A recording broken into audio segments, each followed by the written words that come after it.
కొండపోచమ్మ ఘటనపై సీఎం రేవంత్ ఆరా తీశారు. అధికారులను సీఎం రేవంత్ రెడ్డి అప్రమత్తం చేశారు. గల్లంతైన వారి కోసం గజ ఈతగాళ్లను రప్పించాలని అధికారులను సీఎం ఆదేశించారు. అధికారులు దగ్గరుండి పర్యవేక్షించాలని రేవంత్ రెడ్డి సూచించారు. సిద్దిపేట జిల్లా కొండపోచమ్మ సాగర్లో విహారయాత్ర కోసం వెళ్లిన 7 యువకులు గల్లంతయ్యారు. యువకులు ఫోటోలు దిగుతూ ప్రాజెక్టులో పడిపోయారు. 5 యువకులు మృతి చెందగా 2 యువకులు ప్రాణాలతో బయటపడ్డారు. మృతి చెందిన యువకులు ధనుష్, లోహిత్, దినేశ్వర్, సాహిల్, జతిన్ గా అధికారులు గుర్తించారు. యువకులు ముషీరాబాద్ కు చెందిన వారిగా అధికారులు తెలిపారు.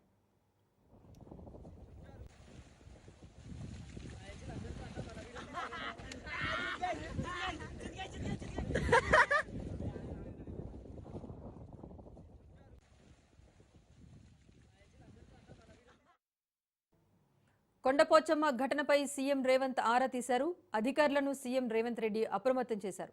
గల్లంతైన వారి కోసం గజ ఈతగాళ్లను రప్పించాలని అధికారులను సీఎం రేవంత్ రెడ్డి ఆదేశించారు. అధికారులు దగ్గరుండి పర్యవేక్షించాలని సూచించారు.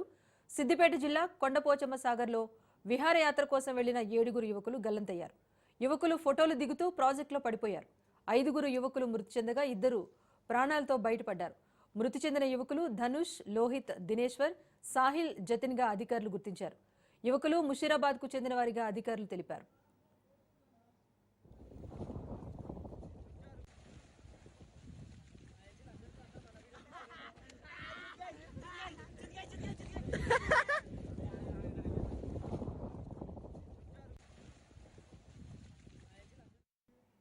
ఈ విషాద ఘటనకు సంబంధించి అప్డేట్ మా క్రైమ్ బ్యూరో చీఫ్ పవన్ అందిస్తారు. పవన్, చెప్పండి, అసలు విషాదం ఎలా జరిగింది? ప్రత్యక్షంగా చూసిన యువకులు ఏం చెప్తున్నారు? ముషిరాబాద్ సంబంధించిన 7 యువకులు సిద్దిపేటలోని కొండపోచమ్మ రిజర్వాయర్ వద్దకు కూడా వెళ్లారు. అయితే రిజర్వాయర్ లో వీరు కొద్దిసేపు వాటర్ లో ఆడుకున్న దాని తర్వాత సెల్ఫీ వీడియో కోసం కూడా లోపలికి వెళ్ళడంతో ఒక వాటర్ ఫ్లోటింగ్స్ కూడా మొత్తం అందరూ కూడా కొట్టుకుపోయారు వాటర్ లో. అయితే ఇందులో 5 మంది కూడా చనిపోయారు. అయితే 5 మంది చనిపోయిన వారి పేర్లను కూడా ఇప్పటికే పోలీసులు గుర్తించారు.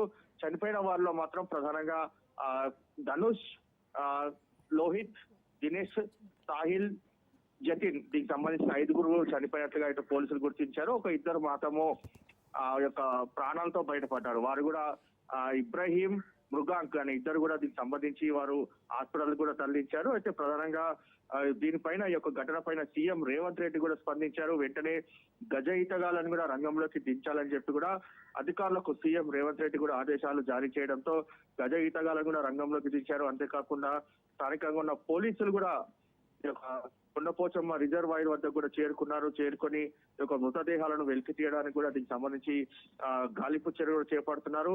మరోవైపు ఈ యొక్క విషయం తెలుసుకున్న కుటుంబ సభ్యులు ముషిరాబాద్ నుంచి ఇప్పటికే కొండపోచమ్మ రిజర్వాయర్ వద్ద కూడా బయలుదేరారు. ఈ యొక్క విషయం తెలుసుకున్న కుటుంబ సభ్యులు కన్నీరు మున్నీరుగా విలపిస్తారు. మొత్తానికైతే ఈ ఘటన పైన దీనికి సంబంధించి గజ ఈతలతో మృతదేహాలను కూడా వెలికి తీసేందుకు కూడా పూర్తిగా గాలింపు చర్యలు కూడా చేపడుతున్నారు.